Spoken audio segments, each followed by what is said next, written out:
여러분 반갑습니다. 할렐루야. 여기 온 사람들 가운데 두 사람은 어디 군대 끌려온 사람 표정 같아요. 여기 왔는데 기쁘지 않아요? 여러분들은 특별히 하나님의 사랑을 받는 사람들. 할렐루야. 꿈이 뭔지 알아요? 제가 초등학교 4학년 때까지 꿈은 대통령이에요. 난 대통령 돼야 되겠다 그랬어요. 믿거나 말거나. 네. 새벽 기도만 갔다 오시면 제 머리 위에다가 우리 아버님이 손을 얹고 기도를 하는데 제가 자는 줄 알고 기도하시는 거죠. 근데 제가 어느 때는 정신 모르고 무슨 얘기하는지 모르고 무슨 기도하는지 모르고 잤지만 어떤 때는 가끔씩 한 번씩 손을 얹을 때 깰 때가 있어요. 그러면 그 무슨 기도를 하나 내 머리맡에서 기도하시니까 우리 아버님의 기도는 한결같이 매번 기도하실 때마다 이렇게 기도하셨어요. 하나님, 이 아들 살려주시면 하나님께 바치겠습니다. 마태복음 25장에 보면요, 미련한 다섯 처녀, 슬기로운 다섯 처녀의 이야기가 나와요. 열 처녀의 비유요. 근데 그 말씀을 보게 되면 내용이 이런 내용이죠. 천국에 대한 비유로 예수님이 말씀하시면서 어떤 열 처녀가 신랑을 기다렸어요. 그런데 신랑이 오지 않으니까 이 열 처녀들이 다 졸며 잤다고 그랬어요. 그런데 얼마 안 있다가 신랑이 나타났다 그러니까 이제 졸던 처녀들이 일어나가지고 신랑을 맞으러 나가야 되는데 열 처녀 가운데에는 다섯 처녀는 신랑을 맞이하려고 등에 기름을 준비해서 가지고 있다가 졸고 있었어요. 그런데 다섯 처녀는 등을 가지고 있었지만 기름은 넣지 않고 빈 등만 가지고 있다가 신랑이 온다는 소리를 듣게 되니까 깜짝 놀라 깨어가지고 나가려고 보니까 등에 기름이 없어요. 그러니까 어떻게 했습니까? 기름을 준비하지 못한 처녀들이 기름을 준비한 그 처녀들에게 너희들 것 좀 나눠달라. 그래서 같이 등불 켜고 신랑 맞으러 나가자. 그러니까 뭐라고 그랬어요? 등에 기름을 준비한 처녀들이 너희들과 우리가 나눠 쓰기에는 부족할 거 아니니 너희들은 차라리 기름 파는 자에게 가서 기름 사서 가지고 오너라. 그리고는 등에 기름을 준비한 처녀만 나가서 신랑을 맞이하게 된다. 그런 얘기예요. 그래서 자취자리에 들어가게 됐어요. 그리고 문이 닫혔다고 했어요. 나중에 기름을 준비하지 못한 처녀들이 가서 기름을 준비해가지고 등을 켜서 나가보니까 이미 먼저 신랑을 맞은 다섯 처녀와 신랑은 혼인잔치에 들어가고 문은 닫혔다. 그러니까 가가지고 문을 두들기면서 주여 열어주소서, 주여 열어주소서. 그리고 아우성을 치니까 안에서 뭐라고 했다. 너희들은 그날과 그 시를 알지 못해. 그러니 준비하고 깨워서 그날을 기다려야 된다. 그리고는 그들은 결국은 혼인잔치에 못 들어가고 문이 닫혀서 먼저 준비했던 처녀들과 신랑이 혼인잔치에 갔다고 하는 그런 말씀 아닙니까? 여러분, 이 비유의 말씀이 뭐냐면요, 여기서 신랑은 장차 재림하신 예수님을 가리키는 거예요. 그리고 열 처녀는 오늘날 신앙생활하고 있는 모든 크리스찬들을 다 가리키는 거예요. 그리고 신랑이 왔다고 하는 이 말씀은 예수님이 재림하셨다는 말씀이에요. 재림하신다는 말씀이에요. 그러면 재림하시는 예수님을 맞이한 사람과 맞이하지 못한 사람은 무슨 차이냐? 등에 기름을 준비한 것과 기름을 준비하지 못한 것 차이예요. 그러면 등은 뭐냐? 등은 우리의 신령을 가리키는 거예요. 기름은 뭐냐? 성령을 가리키는 거예요.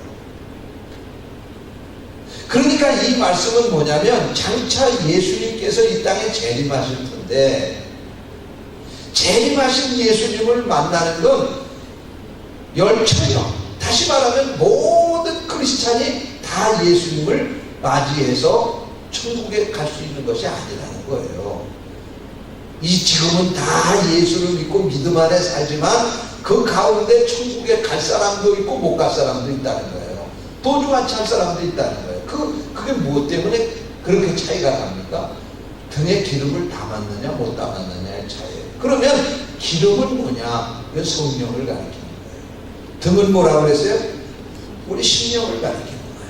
그러니까 우리 심령이 기름을 채우듯이 성령 충만해야지만 장차 예수님이 재림하실 때 예수님 맞이할 수 있다 그런 말씀이에요. 네?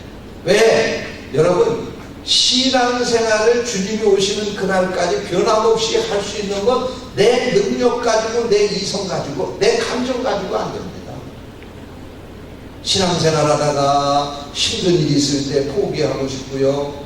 또 신앙생활 하다가 뭐 10분이는 기회 보고 그렇잖아요. 예? 재리이고 물질에 대한 이런 욕심 때문에 신앙생활 하다가 도주같이 하고 싶은 경우도 많이 있고요. 마귀가 와서 시험할 때 신앙생활 포기하는 경우도 많이 있잖아요. 그런데 성령 충만함을 받은 사람들은 그 모든 걸 다 물리치고 재림하시는 예수님 오실 때까지 그 믿음 지킬 수 있다는 얘기예요. 할렐루야. 그러니까 등에 기름을 가득 채우듯이 여러분이 성령 충만해야지만 장차 이 땅에 재림하시는 예수님 만날 수 있다 그런 말씀이에요. 여러분 다 그렇게 되시기를 축원합니다. 그러면 성령 충만함이라고 하는 게 뭐냐? 사도행전 2장의 말씀에 보면 오순절날 마가의 다락방에 성령이 충만하게 임했다고 했어요. 그런데 이 충만히 임했다고 하는 이 충만이라고 하는 이 말씀은 헬라어로 에플레스데산, 에플레스데산이라고 하는 이 말은 물컵이 있잖아요. 물컵. 이거보다 이 물병이 좀 있어요. 자, 여기 물병이 있어요. 이 물병이 있는데 이 물병에 물이 가득 채워지면 물병에는 물 말고 다른 게 있어요? 없어요? 없어요. 근데 물병에 물이 한 반쯤 채워지면 그 다음에 나머지는 뭐가 채워진 거예요? 공기가 채워지는 거예요. 공기가. 에플레스데산이라고 하는 건 뭐냐? 이 물병에 공기도 한 점 들어갈 수 없을 만큼 물이 철철 넘쳐 흐른다 그 뜻이에요. 에플레스데산. 예? 그러니까 성령 충만함이라고 하는 건 뭐냐? 우리의 심령이요 그릇이에요. 우리 심령. 뭘 담는 그릇이에요? 성령을 담는 그릇이에요. 예? 성령을 담는 그릇이에요. 우리 심령이. 그러니까 에플레스데산, 우리의 심령에 성령이 충만하게 채워지면 다른 게 들어갈 자리가 없다는 거야. 그러면 성령이 우리 심령 가운데 충만하면 그 사람 말하는 건 누가 시키는 대로 할까? 성령이 시키는 대로 하는 거예요. 여러분, 사람의 언어는 마음의 표현이에요. 그렇죠? 그 사람이 어떤 마음을 가지고 있느냐에 따라서 언어가 나오잖아요. 언어가 나오잖아요. 나쁜 마음을 갖고 있는 사람은 나오는 언어가 뭐예요? 나쁜 언어만 나오는 거예요. 욕이 나오고 남에게 상처 주는 말이 나오고 그게 나오게 되는 거예요. 그러나 마음이 깨끗한 사람들은 나오는 말도 깨끗한 거예요. 그러니까 다시 말하면 우리의 심령이 성령으로 가득 채워져 있으면 말도 성령이 시키는 대로 하고 또 행동도 마찬가지 아니에요. 우리가 어떤 생각을 하느냐에 따라서 행동도 그대로 나오는 거 아니에요. 그러니까 우리의 심령이 성령으로 가득 채워지는 행동도 누가 시키는 대로? 성령이 시키는 대로 하는 거예요. 할렐루야. 성령이 시키는 대로 하는 거예요. 성령 충만함을 받는 방법이 뭐냐? 우리가 성령 충만함을 받는 방법이 뭐 특별히 뭐 어디서 특훈해가지고 받는다 그렇게 생각할지 모르지만 간단해요. 사도행전 1장 14절 말씀에 보니까 오순절날 마가의 다락방에서 성령 충만함을 받기 위해서 그때 그 성도들이 한 게 있어요. 따라서 하세요. 오로지 기도에 힘씁니다. 하나님께 도와주시고 모든 우리 하나님께 기뻐 기도하며 감사하며 승리하는 살아가 삶을 살아갈 수 있는 우리 청이 저희 가운데